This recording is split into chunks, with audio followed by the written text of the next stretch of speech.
তোমাৰনো ঘৰ ক'ত জানিব পাৰোনে সখী সুধিব পাৰোনে নামটোনো কি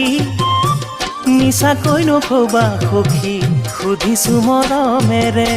মা দেউতা আছেনে ককাই ভাই আছেনে জানিব বিচাৰো পৰিচয় তোমাৰে ঘৰত বাৰু তোমাক মাতে কি নামেৰে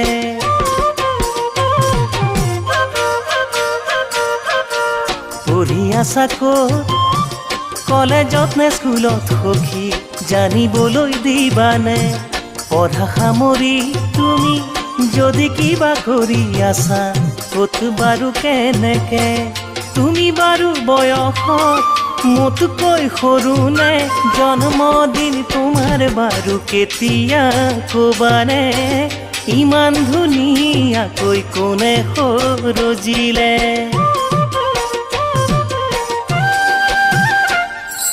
চাই যদি আপোনালোকে ভাল পালে তেতিয়াহ'লে লাইক কৰিব কমেণ্ট কৰিব আৰু শ্বেয়াৰ কৰিব